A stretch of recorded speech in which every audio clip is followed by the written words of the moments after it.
Do you run out of breath when you're speaking or having a talk with somebody or 2 or 3 people? Well, if so, stay tuned, and I'm going to give you 2 ways that you can work through that situation and be able to breathe easy in your next talk. So you do run out of breath when you speak. Yeah, I thought so. I used to do that a lot as well. Not so much anymore, unless you really get me going. So the first thing that I want to talk about with you is breathing practice. I want you to practice your breathing. And what I'd like you to do is to take in a breath using your mouth open slightly without your teeth being touching together. And I want you to take in a breath for 10 seconds. Now we'll do this together, and you can count on your hands if you need to. So come on.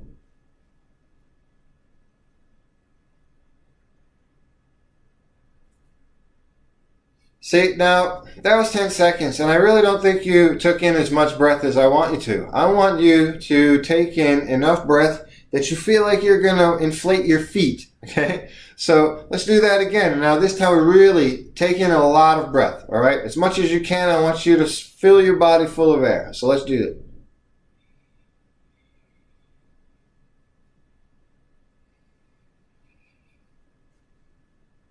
All right, now you feel really full. Your chest is out, your body's out. You even feel like your feet are inflated. That's what I want you to try and achieve when you take in your breath. That's going to help expand your rib cage and expand your lungs and get them used to being full of air. And I want you to get used to what it feels like to be full of air. I'm sure you have been told, just as I have, I'm full of hot air. So be full of hot air. Now, the second half of the breathing exercises is where you're going to blow that air out in a manner where you're telling somebody to shh. And I want you to make the shh noise for 60 seconds. I know you're not going to be able to do it at first unless you're very athletic and you've tried this before.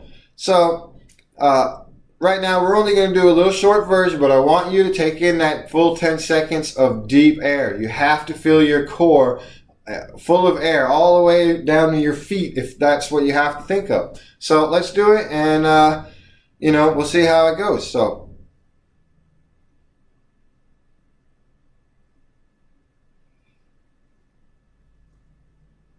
and then shh, teeth not touching, shh, very forceful, shh, keep yourself full, shh.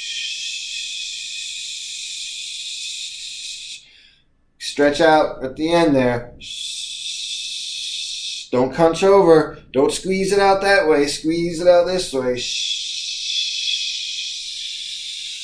And I want you to do that as long as you can. Like I said, the goal is 10 seconds in and 60 seconds out. Now, the second exercise I would like you to do is to read out loud.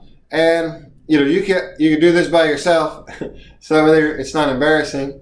But at every comma, I want you, before you start breathing, I want you to do this exercise and breathe in that 10 seconds, fill yourself up, get full of air, and then I want you to start reading. And keep yourself full, keep your back straight, keep full of air, and at every comma, I want you to take in a short breath through your mouth, not your nose. I'll give you 2 reasons later on why you don't want to breathe in through your nose. So you keep yourself full of air. That way you'll never run out. And at every comma, breathe in for 1 second. Read what you got to say, comma, and then continue. When you get to the end of the sentence, you can take a 2-second pause. You get to the end, period. And each time while you're breathing in, I want you to look forward and see what you're going to read. Just a few words at first. Eventually you need to get to where you can see an entire sentence prior to you beginning that sentence. And this is going to help you, in breathing when you talk to a group or with somebody else. I know some of you are thinking, but then they're going to talk. Don't worry about that. You need to listen also. So, 2 reasons why you do not want to breathe in through your nose. First, it sounds like you might, if you're doing it too hard and people are too close, you got a microphone on you, people are going to think you have something stuck up your nose that you're trying to keep up there. And we've seen what that looks like here lately on TV, and it doesn't look too good. So that's the first reason you don't want to breathe through your nose. Secondly, you'll flare your nostrils. That's okay if you have a little nose, if you flare a little nostril. But if you have a big nose, you don't want to be flaring any nostrils, okay? So I don't breathe through my nose, okay? I breathe through my mouth, slightly open, teeth not touching. And the reason for that is so that way there your mouth is already in position to, talk. So that's the end of this video. Please stick around. There's going to be more. Until next time, you guys have a good one. Did you like this video?